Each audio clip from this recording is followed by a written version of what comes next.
Siyaphinda siyabonana noma ikuphi lapho ningasilalela khona eSouth Africa nangaphandle.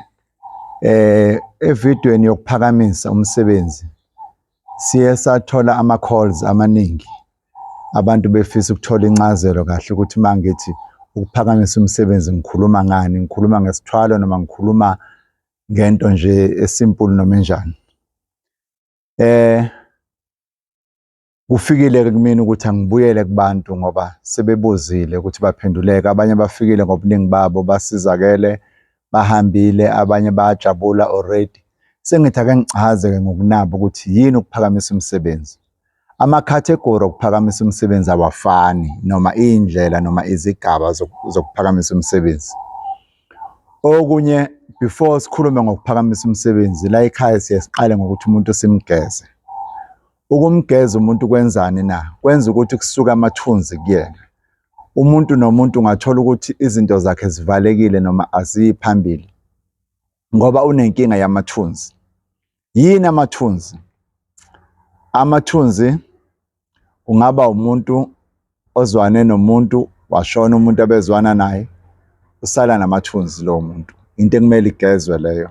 Baningi abalaphi bethu abakhona abakwazi ukugeza nabazothi bayakwazi ukugeza kanti abakugezisanga kahle ngendlela bekumele ugezeke ngayo. Leyo nto ihambe ilethe ama-challenges-ke empilweni ukuthi izinto zakho zijike noma zibopheke. 2, uzoba wesilisa noma ube ngowesifazane olale nomuntu oshonelwe. Uma ulale nomuntu oshonelwe automatically lowo muntu usuke kufuze ngabe ugezile. Kodwa ngokwe-religion yabantu nabantu abafanani. Kunabantu abanenkolelo ukuthi abamgezi umuntu uma eshonile. Wish umuntu uma kwahlangana naye ngokwengubo eyodwa, lowo muntu usuke seshiya isithunzi esithize kuwena. Hayi esibi, hayi esihle, kodwa kusalayo kumele umgeze lowo muntu ukuze asuke kuwena. Uphinde futhi uzoshonelwa umntwana. Let's say nje isisu siphumile kowesifazane. Automatically kumele uyogeza lapho. There's a cleansing ekumele yenzeke lapho ukuze ukwazi ukuhlanzeka ubuyele kahle endaweni yakho. Kunomoya, there's a spirit ebese siphila kuwena esisuke sisakumbethe sinawe ekumele usisuse.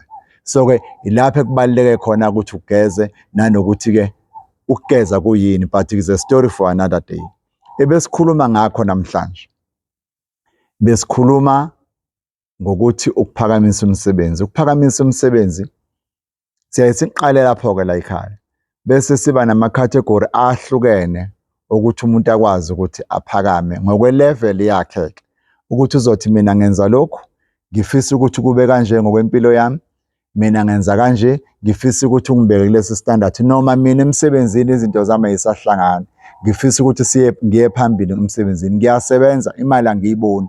Mangayiboni imali, ubona umuntu esebenzisa imali engazi ukuthi imali yenzeni, i-problem esuke idalwa yilokho ukuthi yena self akagezekile lowo muntu, yena self lowo muntu lowo usuke kunesimo esiphumile endleleni.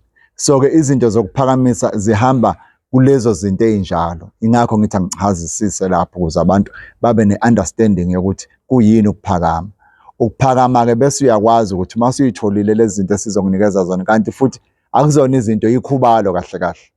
Ikhubalo umuthi esikwazi ukugeza ngawo la ekhaya, sikunikeze omunye uhambe nawo ozokwenza ukuthi uklenzeke, ukwazi ukumukeleka in a working environment or in an employment environment or in any kind of environment, ukwazi uku-enhance le nto ofuna ukuthi ihlangabezane nawe ngokwempilo yakho. Siyabonga kakhulu. Ungaphinde usilandelele, siyatholakala noma yinini.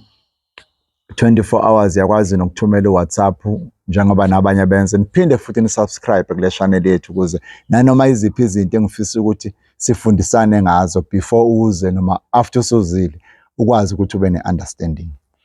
Inamba engitholakala kuyona ilula, ithi 071 2 999 999. 0712 9999999 or 9 So uyakwazi ukuthi ungithole kuleyo namba, uyakwazi futhi ukuthumela umyalezo kuleyo namba uma ngingekho busy. Uma kwenzeka mhlasimbe ungifonela ubona ngayibamba ifoni yakho ngaleso sikhathi, ngisuke mhlasimbe ngisebusy consultation nabanye abadinga usizo ngeindlela ezihlukahlukene. Preferably ukuthi ufone kwesinye isikhathi ngoba kuyenzeka ukuthi abantu influx yabo noma ukuza kwabo bebe baningi kwesinye isikhathi, kanti ezinye izinto zidinga iy'nsukwana uma zizokwenziwa la ekhaya. Sesingaphinde sizwe ngawe-ke noma yinini ungasilandelela, makukhona lapho ulahleka khona uyoluthola ulwazi nanoma yinini. UDr. Gumgum lo bokhulumisana naye. Siyabonga.